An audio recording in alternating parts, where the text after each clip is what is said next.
Sensacional, paz, sabedoria e força. Paulinho Heavy, boa noite, meu irmão. Tá começando mais uma Opinião Tricolor na UTV. Boa noite, Carlos Sport, meu irmão. Boa noite, tricolores do mundo inteiro. Estamos aqui mais um programa Opinião Tricolor para você. Maravilha. Que noite emblemática aí pro torcedor São Paulino, ou melhor dizendo, que dia, né? Depois de 11 meses e praticamente 2 semanas, 11 meses e meio, a gente estava numa data histórica, 11 de dezembro de 2015, na despedida de Rogério Ceni. Em uma despedida curta, Rogério Ceni aí voltando como treinador de São Paulo. A gente vai debater muito essa presença do Rogério, essa história do Rogério, essa expectativa do nosso mito como treinador do São Paulo. Mas antes eu quero apresentar o nosso convidado da noite, super especial, um entrevistado que vai debater o São Paulo na essência, que conhece muito as entranhas do Morumbi, que fez um trabalho belíssimo esse ano na temporada, melhor dizendo, o melhor trabalho feito na temporada esse ano. Luiz Cunha, presente aqui conosco. Luiz, boa noite, bem-vindo à Opinião, meu querido. Boa noite. Eu não podia deixar de atender o seu convite e agradeço muito, é uma honra estar aqui. Obrigado, meu irmão. Bom, a gente tinha combinado durante o dia, né, feito uma reuniãozinha aqui na Opinião, para fazer a entrevista com o Luiz e para contar aí os bastidores do São Paulo nesse final de ano, fazer um balanço, quando fomos surpreendidos aí com o anúncio já do Rogério Ceni como técnico, né, como treinador Rogério Ceni. E vamos começar então, Paulinho, Luiz também. Eu queria muito ouvir a opinião de vocês, e você também, torcedor, manda na hashtag Opinião Tricolor o que você está pensando do Rogério como técnico, porque a gente está resgatando uma tradição que já existiu com o Poi no passado, né? De goleiro ídolo a técnico que foi campeão. Esperamos isso para o Rogério também. Temos um histórico já nesse sentido agora.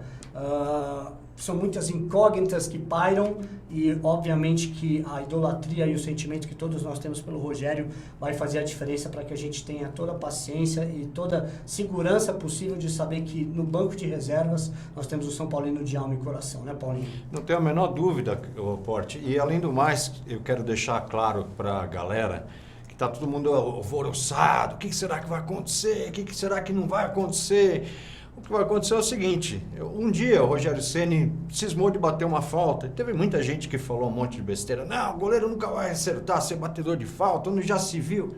Ele inovou, ele conseguiu se tornar o maior goleiro artilheiro do planeta, peitou todo mundo, foi contra todo mundo, contra todos, teve hombridade, teve capacidade, teve esforço físico e mental para chegar lá e fazer.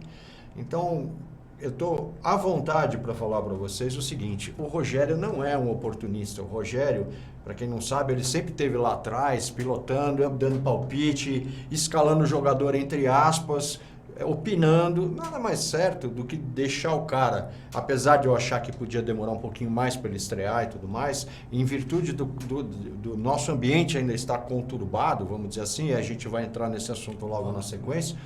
Mas eu não vejo como nenhum problema do Rogério estar assumindo o cargo de treinador do São Paulo, pela capacidade que ele tem, pela visão que ele tem, por saber como se porta o São Paulo, e nada do que possa vir a acontecer dentro do campo com o Rogério pilotando vai acabar com o mito, com a história que ele tem com o São Paulo. Pelo contrário, eu acho que é um cara que está satisfeito, que está resolvido na vida dele, profissional, um cara lutador, vencedor em todos os sentidos.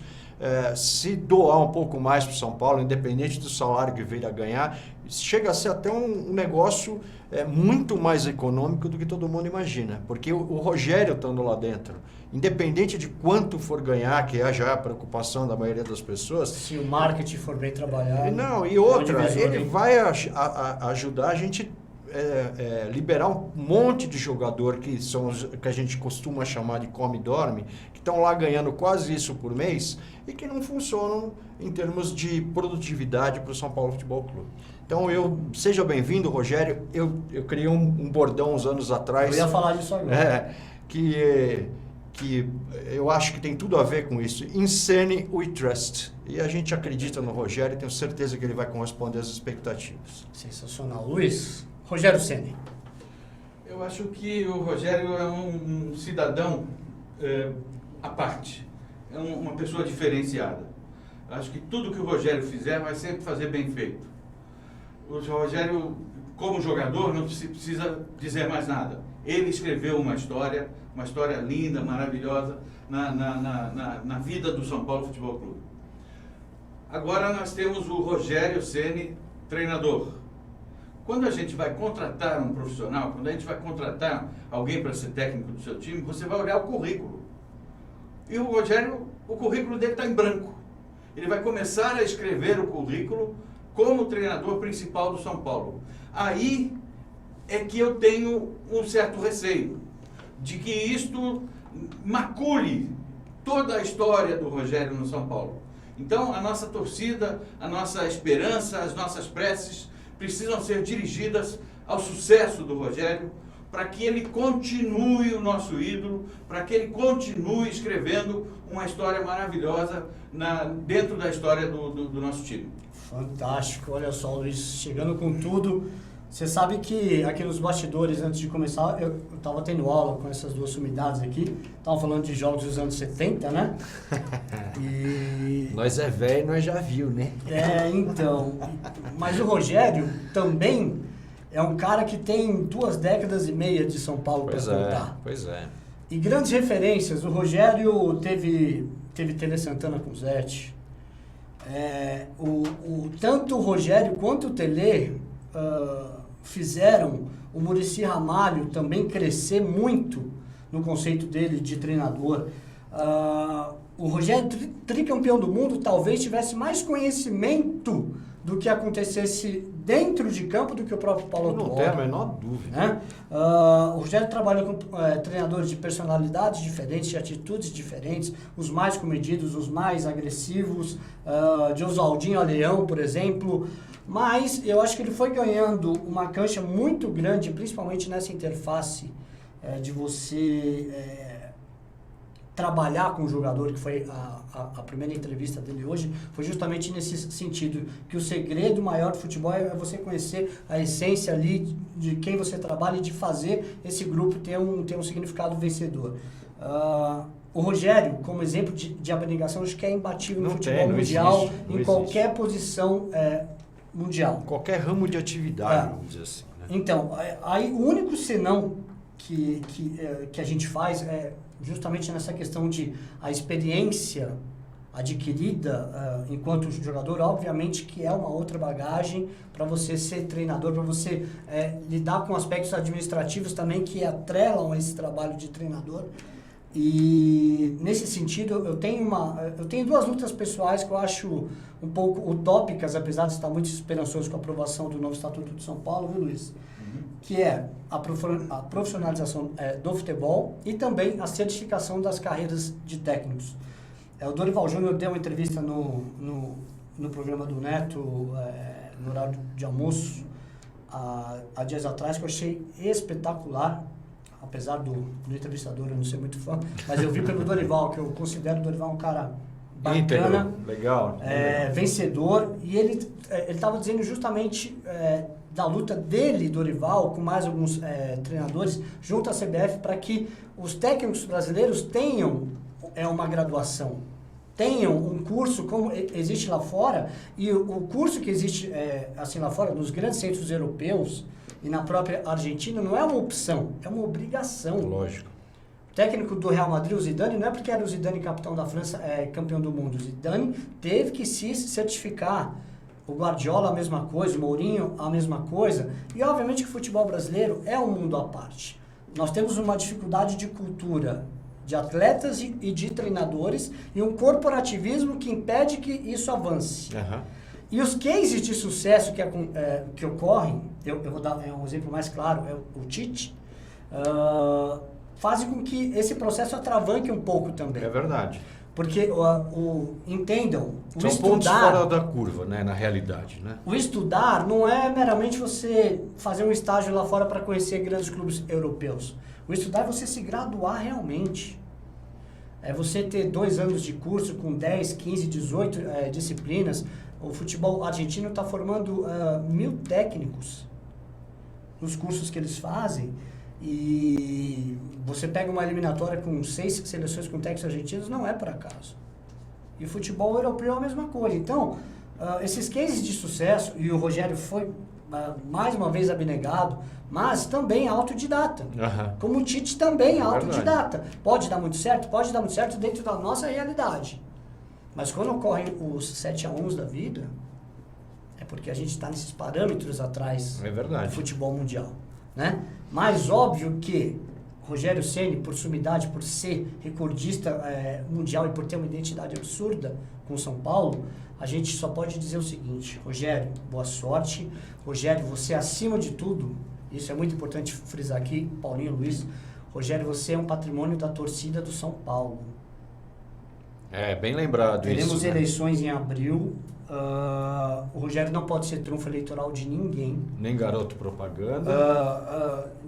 E aí nós estamos fazendo um discurso contra a situação do São Paulo. Pelo amor de Deus, que a gente está torcendo demais para que a escolha do Leco tenha sido bem sucedida, que eles comemorem juntos glórias pelo São Paulo. Mas é um atleta tão acima de tudo aquilo que nós tivemos na história, que ele não pode ser dado como o trunfo político de ninguém. É verdade. Rogério é acima de situação ou de oposição. Rogério é da São torcida Paulo. do São Paulo. Você concorda, Luiz? Absolutamente, integralmente. O Rogério é um patrimônio do São Paulo, e o São Paulo é da torcida. O São Paulo não tem dono. O São Paulo é de quem o sustenta. E quem gera toda a fonte de receita para o São Paulo é a sua massa torcedora. Perfeito. Ninguém anunciaria na camisa do São Paulo se o São Paulo não tivesse a torcida que tem e o poder aquisitivo dessa torcida. Então, o Rogério, sendo um patrimônio da história do São Paulo, é um patrimônio do torcedor são paulino. E precisamos tirar o interesse eleitoral de alguém da história do Rogério e do São Paulo. É verdade. Sem dúvida, né, Muito Paulinho? bem colocado. É isso Muito bem aí. colocado mesmo. Ainda um pouco, assim, nessa linha de pensamento, resultado no campo, cenário político que vai ocorrer, queria só fazer uma lembrança que no dia 3 tem a votação para associado, para aprovação do estatuto, que passou aí por unanimidade no Conselho. Associado São Paulino que nos assiste, vamos votar sim para o São Paulo, enfim, com perspectivas de uma gestão profissional, de uma administração otimizada, de novos caminhos para o time que sempre foi vanguarda, mas que hoje a gente sabe, nos campos e fora dele, estamos correndo atrás. Não podemos mais deixar isso acontecer. E o segundo estatuto, a análise que já fizeram do estatuto, é a coisa mais moderna que hoje um clube de futebol poderia ter como órgão gestor, como um direcionamento de regras, condutas, aproveitamento, enfim, diretrizes para um time de futebol. O do São Paulo, do jeito que foi feito e foi muito bem elaborado, obviamente tem algumas falhas, porque não dá para contemplar tudo 100%, mas 99% do que está lá naquele estatuto vai fazer com que o São Paulo vire uma potência, muito como era há 10, 15 anos atrás, vai colocar o São Paulo no século... Engraçado, no século XX, a gente era do século XXI já no futebol. Tinha né? até a campanha Morumbi Não é século verdade? XXI, verdade. E de repente nós viramos século XIX, século XVIII, nessas últimas gestões conturbadas que o São Paulo teve. Perfeito. Esse novo estatuto, se Deus quiser, vai colocar a gente de novo no século XXII, vamos dizer assim, tá? E nessas questões mais complexas que você estava dizendo, eu vou dar 2 exemplos aqui. A dissociação do social do departamento de futebol. E a questão do voto do associado e do próprio sócio-torcedor, que exige mais estudo, mais profundidade, que realmente não poderia ter sido feito nada diferente disso. na velocidade, né, na ânsia que muitos podem ter, mas realmente é preciso ter um estudo técnico de todas essas questões, receitas, despesas, custo-benefício, tudo isso. Lógico. E isso vai ter aí, com a aprovação do Estatuto, 12 meses para cada uma dessas questões e outras que já primam por uma gestão mais, além de mais profissional, mais enxuta, né? Mais enxuta. Você ter a diminuição de número de diretorias, você, muitas vezes, a perpetuação do poder se dá por loteamento de cargos que são mais políticos do que práticos, E do técnicos, que efetivos, né? na realidade. Então, a questão de você ter muitas vice-presidências, você ter muitas diretorias adjuntas, enfim, tudo isso vai ser questionado agora, debatido, já foi com sucesso na primeira fase. Esperamos que no dia 3 o associado também contemple em Assembleia Geral o futuro de São Paulo. E se Deus quiser, de forma maciça e unânime, né? Pelo sim. Pelo sim, óbvio. Luiz, a sua expectativa para o Estatuto? Bem, eu fiquei muito satisfeito com a unanimidade que o Estatuto teve no Conselho Deliberativo, né? Então, reportando, espelhando isso na massa de associados do São Paulo, a gente espera o mesmo. A gente espera que, como aqueles associados elegeram os conselheiros que aprovaram unanimemente o Estatuto, o associado também deu o seu aceite, porque é o melhor para o São Paulo e é o melhor para todos. É verdade. Então é isso, pessoal. Política colocada na mesa, a gente vai ter mais um programa ainda nessa temporada, justamente aí às vésperas da votação. Vamos estar falando um pouquinho mais de política, mas acho que o torcedor quer ouvir falar do Rogério, quer ouvir falar do Lugano, que essa semana, né, Luiz, deu uma entrevista sensacional. Parabéns, Lugano, pela sua participação lá no Bola da Vez. E eu tenho certeza que vai ser um cara como braço direito, como já foram campeões do mundo juntos, e líderes natos juntos em termos de atitude e personalidade. O papel do Lugano nesse momento, em que muitos diziam durante a temporada que o Michael foi o Lugano da vez, e pode ter sido dentro do campo Pois mesmo. teve um espelho lá. Agora, fora, eu acho que segue insuperável, né, Luiz? E eu acho que vai ser um dos principais alicerces do Rogério nesse começo de caminhada dele. Jogando ou não, Diego Lugano, fundamental para o Rogério Ceni começar a galgar ali grandes passos pelo São Paulo. Concordo com você. O que você acha disso? O que você acha do programa que você viu do Lugano? Eu achei uma coisa adorável. Eu fiquei na expectativa, porque eu sou um telespectador do futebol. Tudo que é programa de futebol eu assisto. E como a ESPN anunciou a presença do Lugano no Bola da Vez, que é um programa espetacular, eu fiquei ansioso pelo programa e saboreei cada resposta do Lugano. Dá uma honra danada de ser São Paulino ao ver o Lugano dizer aquelas coisas, ao enaltecer a carreira dele e o carinho que ele tem pelo São Paulo. E também, linkando com o tema do Rogério, o Lugano disse que o Rogério está pronto para ser, com outras palavras, mas que o Rogério está pronto para ser treinador. Já é técnico há anos, né? Já é técnico há anos. Não é bem assim, Sim. né? Como, por exemplo, um grande cirurgião, ele faz a faculdade, é aprovado com nota máxima. O Rogério fez, estudou, mas precisa fazer a residência. Eu acho, eu como São Paulino, para ter a certeza de 100% de que o Rogério começará com o pé direito, eu gostaria que ele tivesse dirigido equipes de menor expressão ou equipes de base para fazer a residência médica dele, né? Aí a gente teria 100% de certeza. Hoje nós só podemos torcer para que o Rogério seja o mesmo vencedor que foi dentro do campo como treinador. E o Lugano apoiou isso. Nós estávamos falando do Lugano e eu desviei para o Rogério. São dois grandes ídolos. Eu tenho um orgulho grande de ser torcedor do time que o Lugano jogou e foi campeão do mundo. É verdade. Sensacional. Paulinho, você fez uma abordagem que eu achei fundamental na questão dos jogadores não dispostos. E eu acho o seguinte, até chegamos a comentar isso nas redes sociais ontem. Antes dos reforços, precisamos cuidar da limpeza. Com certeza. E o termo limpeza pode parecer pesado, pode parecer, né? Estranho, mas é Mas necessário. quando um cara como o Rodrigo Caio vem numa entrevista e diz que a diretoria tinha todo o direito de fazer a limpa porque o time não representou, não honraram, e que o São Paulo só brigou pela parte de baixo da tabela, mais uma temporada de humilhação, caindo para time de Série C, caindo goleado em campeonato estadual para a Série D, fazendo uma campanha de campeonato brasileiro muitas vezes próximo aí da zona de rebaixamento. Então, essa faxina, ela é fundamental, e eu sei que você trabalhou com vários deles, Luiz, a gente vai comentar de você já, mas eu, pelo menos, elenquei uns 12 a 15 caras que poderiam tomar um outro rumo. Eu também acho, não tenho a menor dúvida. A reformulação tem que ser profunda, tem que ser pesada, E o Luiz teve, eu acho que uma experiência vencedora num ambiente extremamente conturbado e que depois voltou como se fosse uma temporada de um tornado que veio, passou, amenizou e na sequência já veio um outro tornado novamente, fazendo todo o cenário ficar muito difícil e bagunçado. Para começar a falar um pouquinho de você, Luiz, e talvez o São Paulino não saiba disso, o Luiz Cunha tem uma vida de São Paulo, até na presença de dirigente do clube, há muito tempo.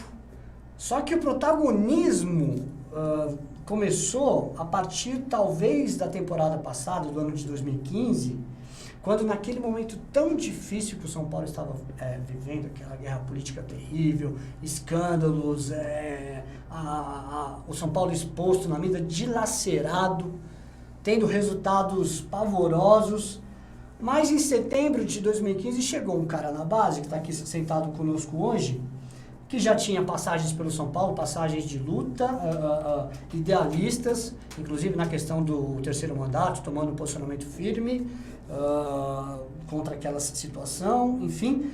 E em setembro de 2015, o Luiz Cunha assumiu a base do São Paulo, e se o São Paulino tem esperança pela recuperação que o São Paulo teve nesses últimos jogos, que o salvou definitivamente dessa condição de risco de rebaixamento, eu acho que tem a ver lá com o ano passado, nessa dobradinha que foi feita Luiz Cunha, Jardine, quem mais tinha com você lá no departamento, Luiz? O Diego Cabreira e o Gustavo, o Rodolfo Canavese. Isso, perfeito, que foram profissionais que fizeram aquela geração começar a ganhar personalidade, começar a mudar o discurso de que o importante é só revelar, passar a ter espírito competitivo, vencedor, e o São Paulo ganhou títulos. Adentramos na temporada 2016, o São Paulo disputando também com força na base.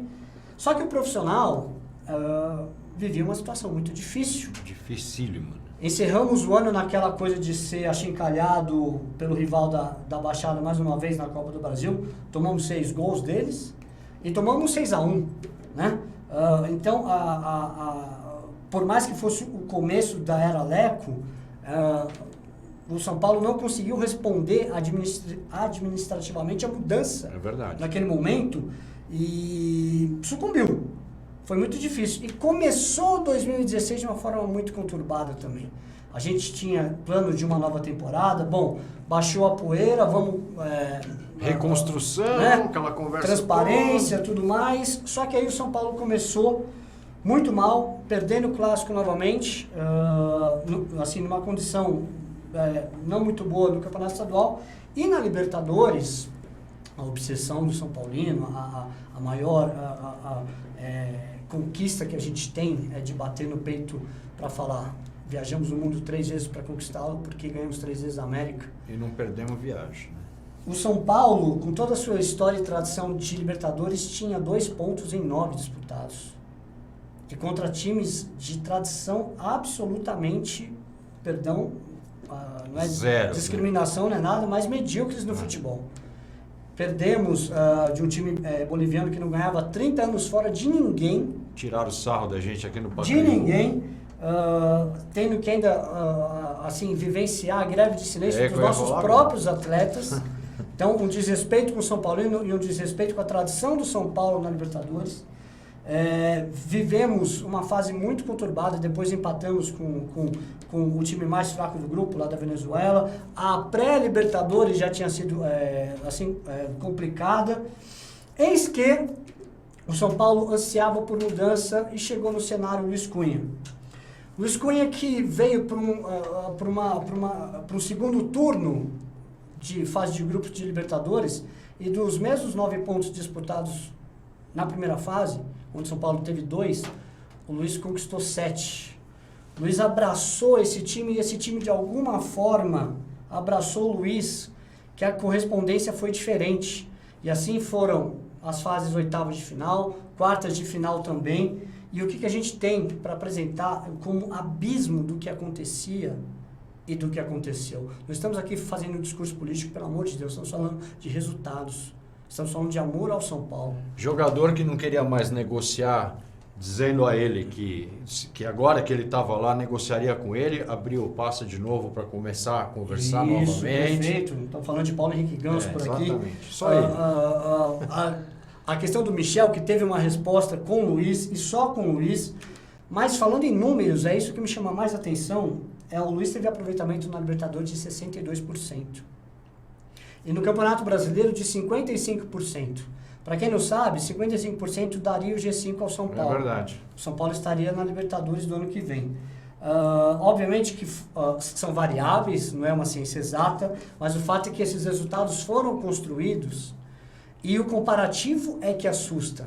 Porque a Libertadores sem o Luiz Cunha, de 62% caiu para 13%. É brincadeira. Considerando os 3 primeiros jogos e a semifinal. E no Campeonato Brasileiro, nós tivemos, assim, a gente pode ter como principais personagens o Luiz, até a sua saída, o Gustavo e o Marco Aurélio Cunha. O Luiz teve 55%, o Marco está tendo 46% e o Gustavo teve 40%. 40 daria um Z4 para o São Paulo. É verdade, Z4. Então, assim, diante de tantos resultados positivos, Luiz, e desculpa se eu me estendi aqui no preâmbulo, mas é que você foi um cara que realmente fez pelo nosso clube de uma maneira exemplar, e o torcedor se pergunta até hoje, o que aconteceu para o Luiz Cunha não estar no São Paulo conosco até hoje? Ok, eu preciso também me alongar um pouquinho. Por favor, fique à vontade. A vontade é toda sua. A sua entrega aí foi muito boa e muito elogiosa a mim, e é por isso que eu estou aqui. Você tem sido muito generoso comigo nas mídias sociais, me elogiando bastante. Eu não poderia deixar de vir atender ao teu convite.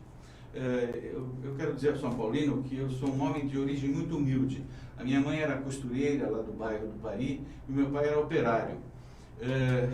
Tudo que a vida me proporcionou foi a custa de muito trabalho, de muita honestidade. A herança, o legado que meu pai me deu foi de honra. E essa honra eu levo e passei para os meus filhos também. No São Paulo Futebol Clube, eu trouxe estes princípios. Eu sempre digo que não preciso do São Paulo, mas se o São Paulo precisar de mim, a resposta é sim.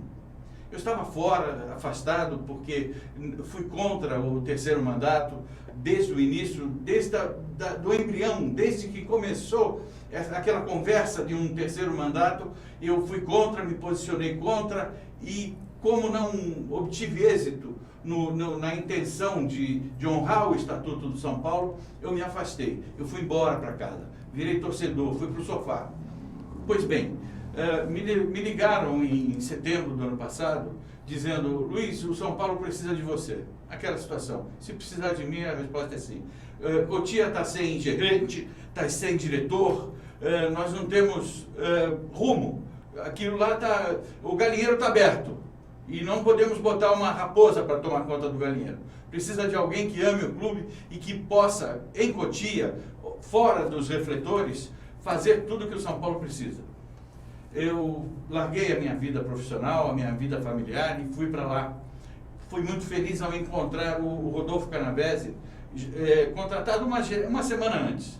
Um gerente de mão cheia, que veio de ser presidente de um clube aí do interior, para dirigir, para gerenciar o futebol de base do São Paulo.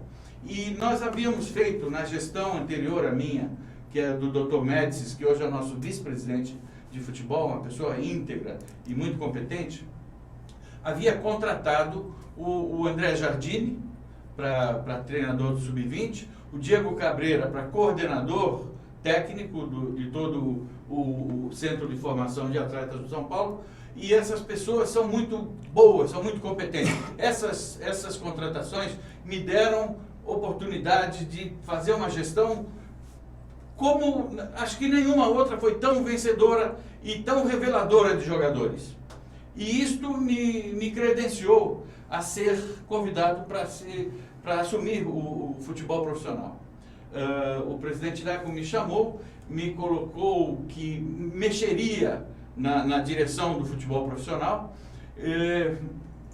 Uma das premissas é que ele não iria nomear um vice-presidente, o cargo de vice-presidente ficaria vago e ele assumiria a presidência, a vice-presidência e eu a diretoria de futebol. E nós, em conjunto com o superintendente, então contratado, Gustavo, teríamos uma gestão sobre o futebol de São Paulo.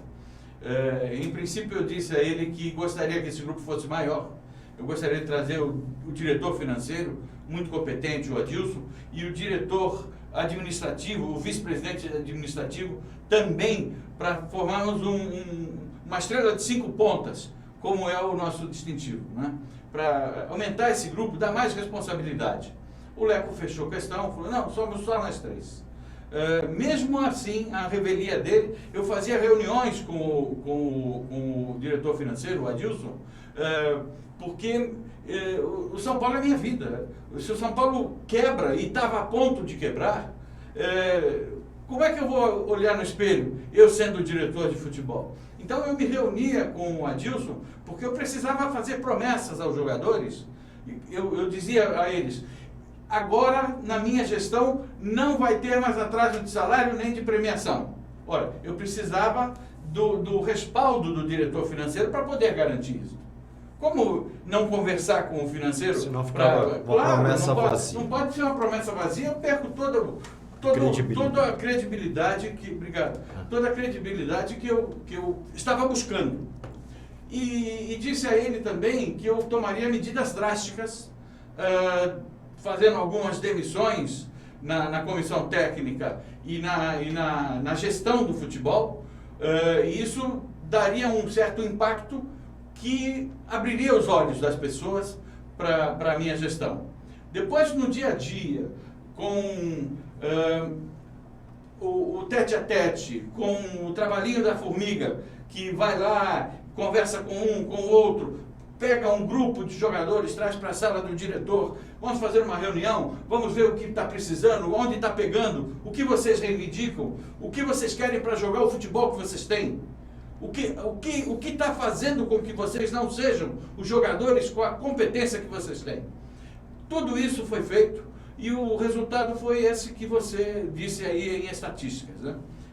Foi muito bem sucedido e gostaria de dizer também ao São Paulino que eu não abandonei o São Paulo por capricho.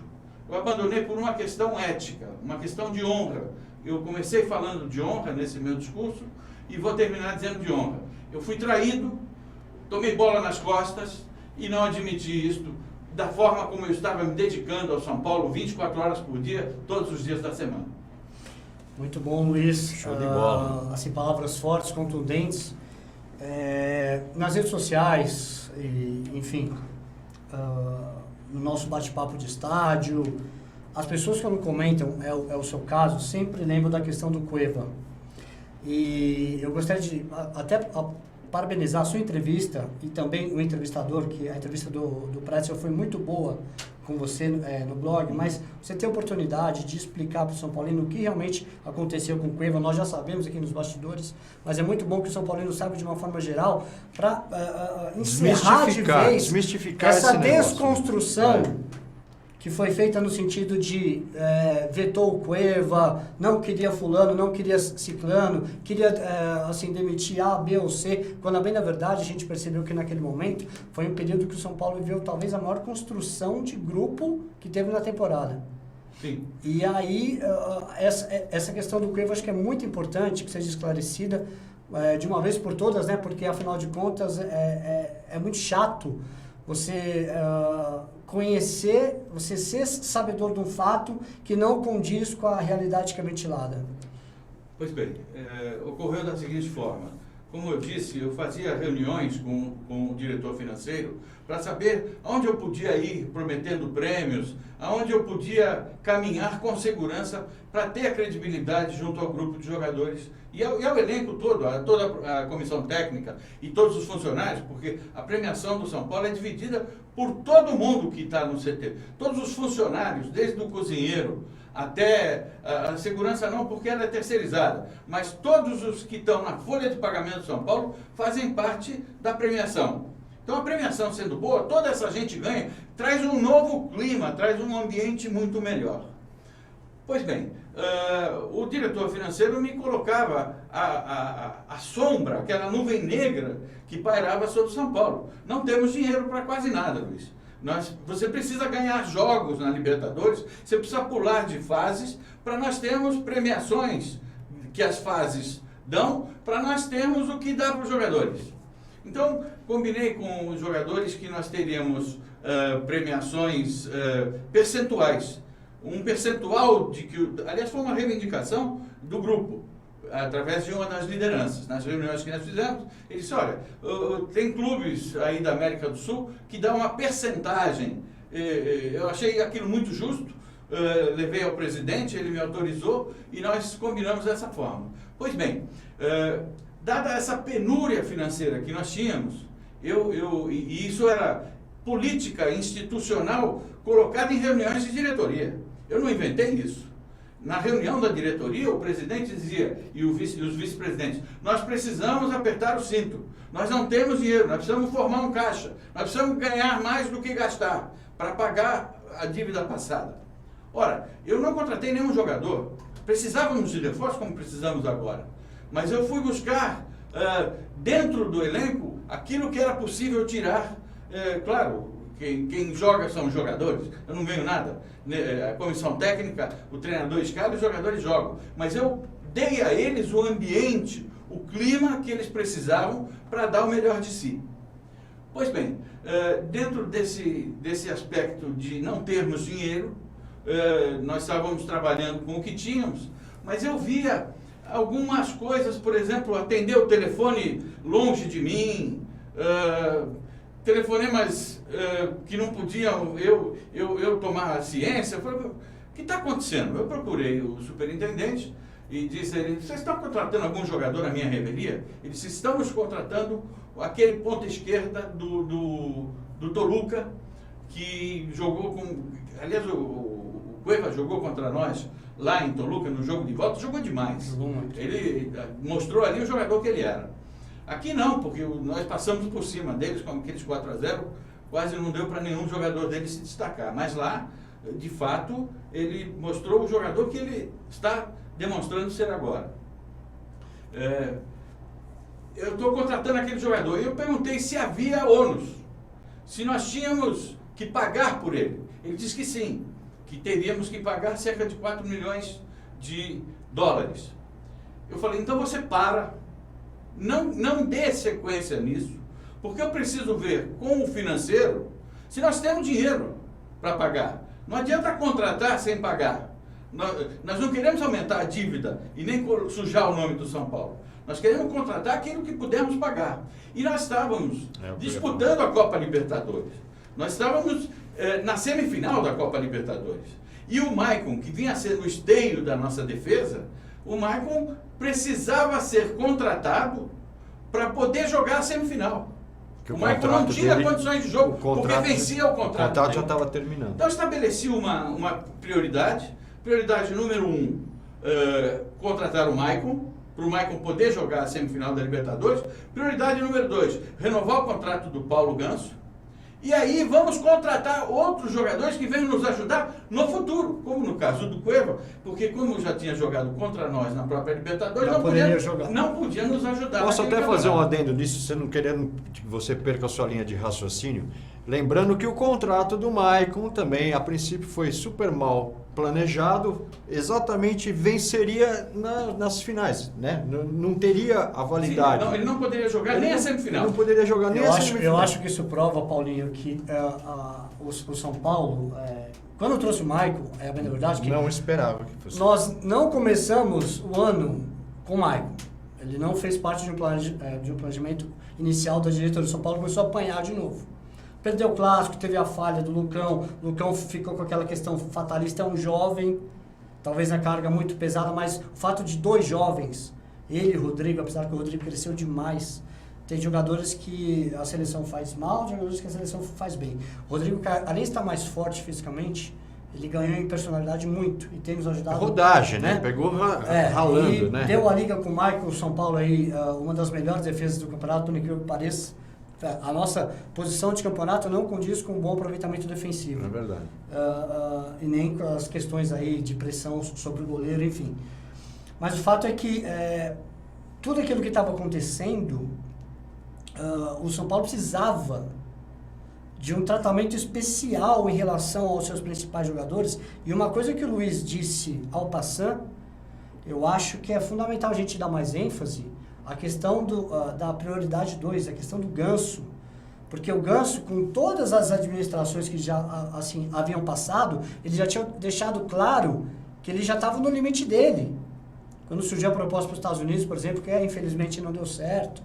Ou então, nesse momento de descontentamento, eis que com o Luiz existia, então... Abriu renegociação. Existe uma perspectiva de se batalhar pelo Ganso. É isso, Luiz? Sim. Só terminando o caso do Cueva, por Christian favor. Cueva, né? Uhum. Então, eu não vetei a contratação do Christian. Eu queria a contratação do Christian, mas dentro de uma ordem de fatores do momento. Nosso momento era a Copa Libertadores e ele não podia nos ajudar naquela. A ordem que eu dei foi, para a negociação, põe em ponto morto, não desliga o carro, bota em ponto morto, vamos cumprir as outras tarefas prioritárias. Resolveu mais. Depois vamos falar com o Adilson. Adilson, nós temos um jogador muito bom que vai nos ajudar no futuro. Podemos contratar? As condições são estas. Se pudéssemos, claro que eu queria o Christian, como queria outros jogadores que a gente não podia contratar também. Deixa eu só te interromper, Luiz. À vontade. Então a gente está falando de, acho que 3 coisas aqui. Hierarquia, responsabilidade, Perfeito. né? Perfeito. E principalmente respeito, no sentido de você ter uma relação profissional e um planejamento em que quem está trabalhando Claro. junto se respeita. Claro. Perfeito, Claro. ok. Claro. Vai prosseguindo, por Então, favor. eu prossigo da seguinte forma, indo agora para o caso do Paulo. Tá. Eu estava almoçando uma vez no CT e o Paulo na mesa dos jogadores. Estávamos só nós dois, retardatários. Eu falei, eu preciso ter uma conversinha com o Paulo Ganso do tipo da que eu tive com o Michel. Eu preciso saber se ele quer jogar no São Paulo. Se ele não quer, nós vamos dar um jeito dele sair. O jogador tem que jogar onde quer, onde está satisfeito, onde ele pode dar aquele algo mais. E o Paulo tinha muito algo mais a dar ao São Paulo. O Paulo satisfeito e querendo jogar com a qualidade técnica dele é um jogador insubstituível. Eu fui lá e perguntei para ele, Paulo, você admite esse diálogo que está tendo para renovar o teu contrato? Você quer ficar no São Paulo? Ele olhou para mim com uma cara de dúvida e disse o seguinte, não, pode conversar com o meu representante, pode continuar. Aí, 2 dias depois, me liga o representante do Paulo e disse assim, o que você conversou com o Ganso? Uma conversa breve, de 3 perguntas e 3 respostas. Ele disse, não, porque ele mudou a cabeça dele. Ele falou, agora tem um diretor lá e eu quero ficar. Renova o meu contrato com o São Paulo. Foi o que me disse o representante do Paulo depois dessa breve conversa. Aí conversamos mais adiante, levamos a negociação adiante. Eu pedi para ninguém mais tratar disso, somente eu. Havia uma ligação, o meu cardiologista é pai do representante do Paulo. Então, nas minhas consultas médicas, a gente também falava da renovação do contrato. Entrava o tema do São Paulo também. E consegui, com a parceira do investimento na contratação do Paulo, que era a DIS, consegui a promessa deles de que eles pagariam o valor de luvas da renovação do Paulo e o Paulo assinaria com o São Paulo por 5 anos, recebendo o salário teto do clube. Nós não íamos fazer esforço econômico nenhum. Eu deixei essa conversa para uma finalização, convidei o presidente para a finalização do negócio, até porque eu já tinha decidido que sairia. Coloquei todas as coisas, houve um recuo por parte do investidor, o investidor resolveu tirar algum proveito. Negócios, é uma empresa, eles estão ali para ganhar dinheiro. Então ele deu uma recuada para ver se o São Paulo ajudava no pagamento das luvas que ele me havia prometido. E aí houve um impasse nessa reunião, mas com uma a mais, com certeza a gente chegaria a meio do termo. caminho, ia fazer negócio. Como o presidente estava presente, e eu naquele dia, foi meu último dia de atuação no São Paulo, eu achei que ele daria continuidade e que renovaria o contrato do Paulo. De fora, depois, lamentavelmente, fiquei sabendo que o Ganso tinha saído do São Paulo, tinha sido vendido para o Sevilha e que antes disso havia pedido para sair. Na primeira oportunidade que eu tive de falar com representantes do Paulo, eu disse, poxa, por que aquele recuo? Por que ele quis ir embora? Ele falou, ele não queria ir embora. Ele queria ficar como prometeu para nós, para você. Mas ele se sentiu desprezado. O São Paulo ficou olhando só para outros jogadores, só para outras contratações e nunca mais falaram com ele sobre a continuação das tratativas de contrato. Aí a primeira chance que ele teve, a primeira proposta de fora que chegou, ele resolveu aceitar e pediu para sair. Entendi, Luiz. A gente acabou, né, fazendo aí um perfeito, mas então, só rememorando, foi conversado no sentido de se ter um planejamento em razão do Maicon, e só finalizando aquela interrupção que eu te fiz, prova para mim que nem a diretoria do São Paulo acreditava que o São Paulo chegaria numa semifinal de Libertadores. Por isso que eu falei do contrato. Senão você não faz um contrato para não ter um atleta. Exatamente. O São Paulo foi contratar emergencialmente, vamos chegar até onde der, só que o São Paulo evoluiu e aí o Porto ficou com a faca e o queijo na mão. E aí o Luiz tentando equilibrar um caso por vez para resolver o caso do Maicon, que era o mais momentâneo, já que o do Cueva não poderia dar continuidade, porque ele não jogaria ainda no São Paulo na Libertadores. E o Nacional estava se reforçando e a gente viu o que aconteceu. Exatamente. Aí o que aconteceu? É nesse ponto de partida que eu gostaria que ele continuasse a dissertação perfeito. dele. Porque uma coisa foi o que foi exposto. E acabou culminando com a saída dele, exatamente por causa da falta de critério, da falta de profissionalismo ou de hierarquia, vamos dizer assim, de uma pessoa que estava coordenando uma contratação emergencial e foi feita alguma coisa à revelia dele com relação ao Cueva. Certo? Estou certo, Luiz? Perfeito, perfeitamente. Quer dizer, é o que eu disse, que eu fui traído nessa história. Vocês conversaram e estipularam que e aí chegou uma outra coisa para você. Eu determinei, porque havia uma hierarquia, o presidente, o diretor e o superintendente. Perfeito. Eu peguei o superintendente, perguntei a ele se havia alguma negociação, ele disse que havia, era onerosa, eu pedi para suspender, para dar um tempo, botar o carro em ponto morto, e depois vinha saber que ele não fez isso, que continuou com a negociação, evidentemente por ordem do presidente, porque ele não era maluco, de fazer uma coisa à revelia do presidente e do diretor. O supervisor é o Gustavo, certo? Era o Gustavo Oliveira. E aí, eu sabendo que não fui respeitado, que tomei uma bola nas costas do presidente, que autorizou a continuação das negociações que eu havia pedido para dar um tempo, me senti muito mal.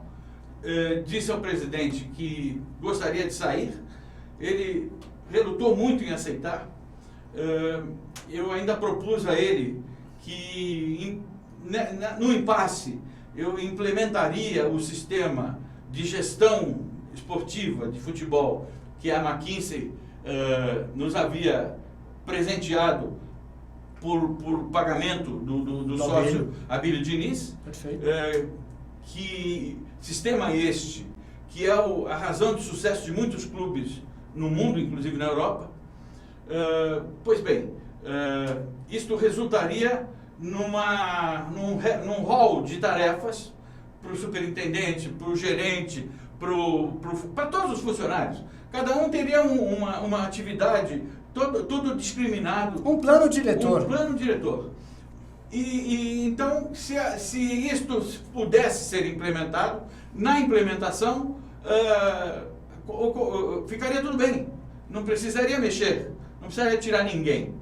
Mas se isto fosse relegado, se outra vez houvesse quebra de hierarquia, outra vez não se aceitasse o que estaria estabelecido, então eu iria mexer, ia tirar a pessoa, substituir por outra que fizesse. Alguém lá de dentro mesmo. Nós temos gente muito boa no São Paulo. O presidente disse que não admitia a saída superintendente, do Gustavo, que fizesse o que fizesse, o Gustavo ficaria. Falei, bom, então você está abrindo mão de mim. Então, quem sai sou eu. E assim, eu saí. Devo isso ao torcedor. Eu encontro muita gente que exalta o trabalho que foi feito na minha época, mas diz a mim, você não tinha o direito de deixar o São Paulo, porque você estava fazendo um bem para o São Paulo. Eu estava fazendo um bem para o São Paulo, São Paulino, enquanto estava fazendo bem para mim trabalhar para o São Paulo. A hora que aquilo ficou um sacrifício, agora que não ficou mais agradável, a hora que o ambiente não me proporcionava ser feliz, eu não podia fazer a felicidade de ninguém. Eu não podia mais conversar com o grupo, transmitir otimismo, transmitir esperança, transmitir felicidade. Alguém que é infeliz não pode fazer isso. Parabéns pela ética, parabéns pela postura, completa falta de vaidade ao fazer isso. Uma pessoa que ama o São Paulo realmente é brilhante, é muito legal perceber que a vaidade não fala mais alto do que o amor que você tem pelo clube. E é uma pena que isso aconteceu, você vê, no final das contas nós ficamos sem um super diretor, um cara cabeça de empresário de São Paulino, que tem um interface muito legal com o pessoal da bola, o pessoal que era respeitado, ou seja, nós ficamos alijados de um cara fundamental para a equipe, fundamental para o clube, fundamental em termos estatísticos e de planejamento, aliás, né? Que de repente começar a faltar, contrata aqui, contrata lá, compra esse, compra aquele, e o salário atrasando, as coisas começando a pipocar, é greve de silêncio daqui, eu não jogo ali, boto a mão na perna lá, não vou jogar na baixada. A gente começa a entender agora, se o torcedor for esperto, começar a puxar na memória, você começa a entender o porquê dos porquês de várias derrotas do São Paulo durante o ano. Não é só por falta de capacidade futebolística, é falta de vontade também. Por favor, vamos lá. Eu queria dar um adendo aí ao que você está dizendo, embora seja a meu respeito, mas a modéstia agora eu preciso botar de lado. Eu fui procurado pelo vice-presidente de marketing, que é o Mansur, e pelo diretor de marketing, que é o Pinotti. E eles me disseram o seguinte: Luiz, nós viemos aqui te dizer e te agradecer pela gestão do futebol que você está fazendo. Porque graças a essa gestão que você está fazendo no São Paulo, nós estamos conseguindo outra vez contratos de marketing, nós estamos botando outra vez anúncio na camisa do São Paulo e isso está entrando dinheiro. Antes a gente não conseguia nada. Depois que você começou o teu trabalho e que ele começou a dar os frutos, o marketing do São Paulo começa a botar dinheiro no caixa do clube. Lógico. Sensacional, porque as marcas querem se atrelar a conceitos vencedores. É lógico, não tem a menor... São Paulino, uma coisa que você precisa entender, acho que de uma forma, pelo menos eu entendi assim, que o Luiz ele foi muito humilde de dizer que você que afirma que ele não tinha o direito de sair, mesmo tendo sofrido o que sofreu, se sentindo desprestigiado.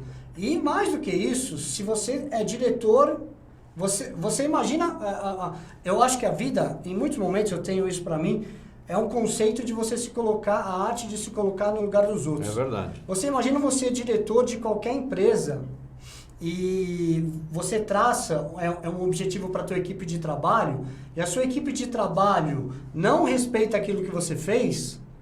E o presidente da companhia referenda essa falta de respeito.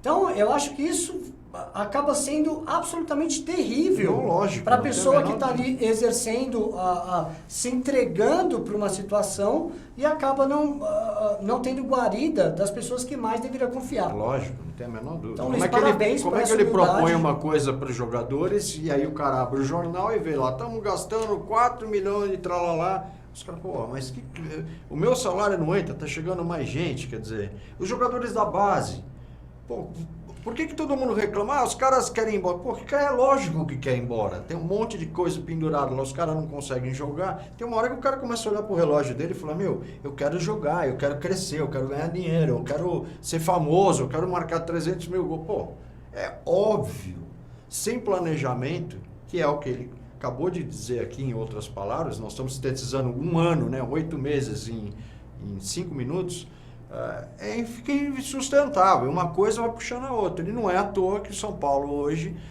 beirou um rebaixamento vexatório, uma situação horrorosa que eu nunca, com 55 anos de vida, eu nunca vi o São Paulo passar isso, nunca vi. E por pouco a gente não consegue a proeza de cair, de ser mais humilhado, né? E acho muito importante dizer, inclusive foi até tema da nossa última coluna no SPNet, meu querido Arthur, deixar muito claro uma coisa: a salvação não teve donos. Não teve mesmo. Até porque o aproveitamento, talvez, incluindo até o Campeonato Brasileiro, o que aconteceu, a queda de rendimento do São Paulo, de início de temporada, teve um momento mais equilibrado com a presença do Luiz, mas depois voltou a ter muitos reveses. Então a gente precisa dizer o seguinte: no momento crucial, a salvação, se teve algum dono, foi a torcida do São Paulo que respondeu. Foi o maior patrimônio do clube.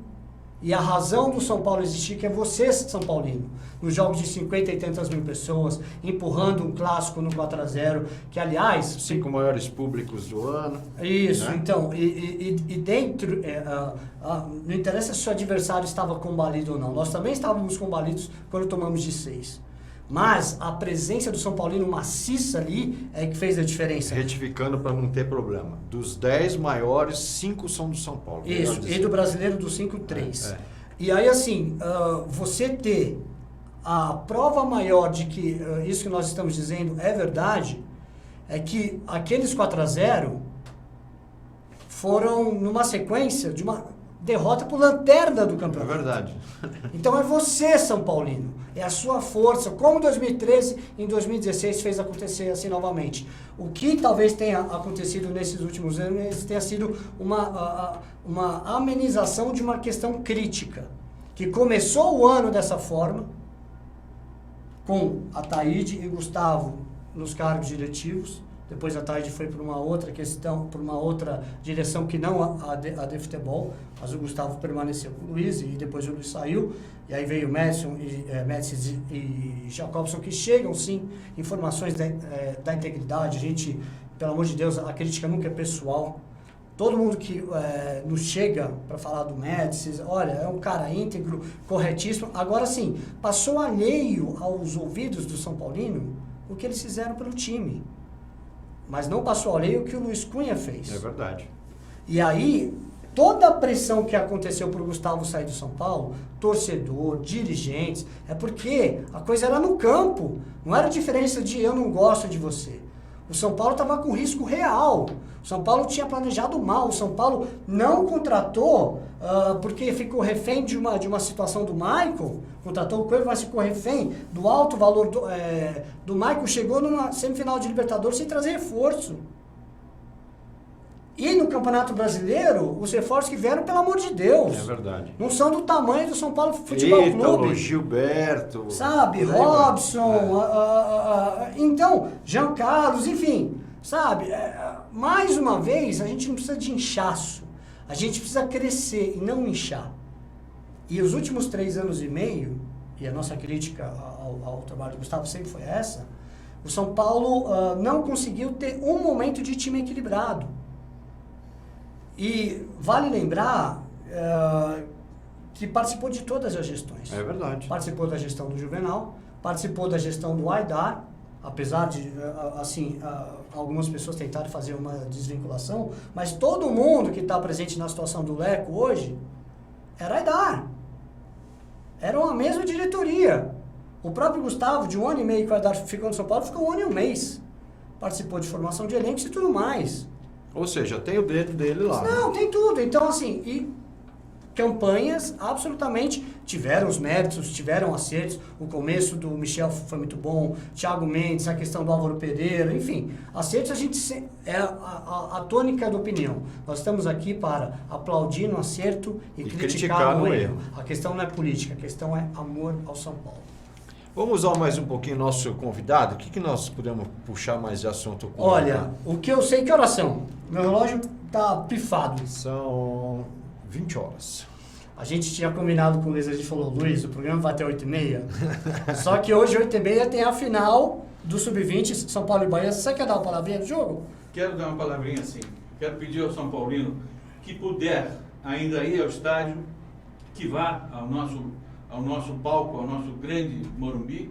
E aqueles que não puderem ir, que vejam na TV, tem algumas emissoras anunciando passar esse jogo. É a partida final, a primeira das finais, entre São Paulo e Bahia na Copa do Brasil Sub-20. Esse mesmo título que conquistamos no ano passado nos gabaritou a disputar a Copa Libertadores da América Sub-20, que vencemos lá no Paraguai. Então, é um torneio de suma importância. O André Jardine vem aí com uma nova safra de jogadores. Prestem atenção no Militão e no nosso meinha. Mas o que está machucado, que não, é de nome diferente. Shailon. Desculpe, Shailon. É difícil. Esqueci o teu nome, eu que gosto muito de verdade. você.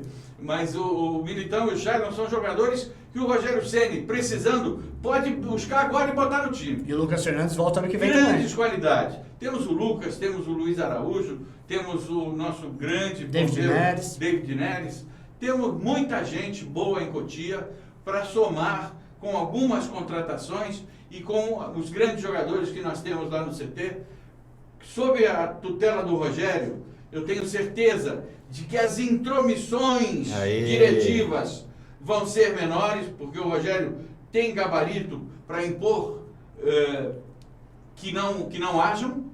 Eu tenho muita esperança no São Paulo em 2017 e ela começa hoje, na primeira partida final do Sub-20. Assistam, prestigiem, essa moçada joga muita bola. E não deixem de prestar atenção no nosso goleiro também, no Lucas Perry, que é um Rogério Ceni renovado que está chegando aí para a nossa vida de São Paulino. Se Deus quiser. Paulinho, considerações finais então para a gente ver o jogo? Olha, muito obrigado por vocês que estão seguindo a gente. Agradeço demais, é uma honra de ser amigo, comer pizza, né? Obrigado, viu, Juca Kfouri? Ficou bonito lá no bonito UOL, na viu? fotinha, hein? Valeu, muito obrigado. Tenho uma maior felicidade em ser amigo, de ser companheiro, de trocar impressões com Luiz Cunha, com o pessoal, com Alex Bourgeois, com Camargo, com o pessoal... Tem Ares de Abreu. E tanta gente do bem. Olha, não desconstruam imagens que é muito feio. São Paulino, que é São Paulino, sigam esses caras no Twitter, porque esses caras não falam nada de errado contra o São Paulo. Se eles não puderem ajudar, eles não vão atrapalhar. Minha consideração final é essa. Muito obrigado pela audiência, muito obrigado Luiz Cunha, muito obrigado meu irmão Carlos Porte, a Aninha, que infelizmente não pôde estar aqui hoje. Evento de celebridade, TV lá hoje, Paulo Henrique Amorim e tudo mais. Vai aparecer. Zara Interiores tem evento aí em breve. Então agradeço de coração, semana que vem nós estamos de volta aqui no Opinião Tricolor. É isso aí, Luiz, muito obrigado. Meu recado final é o que nós já falamos no programa, mas não custa enaltecer.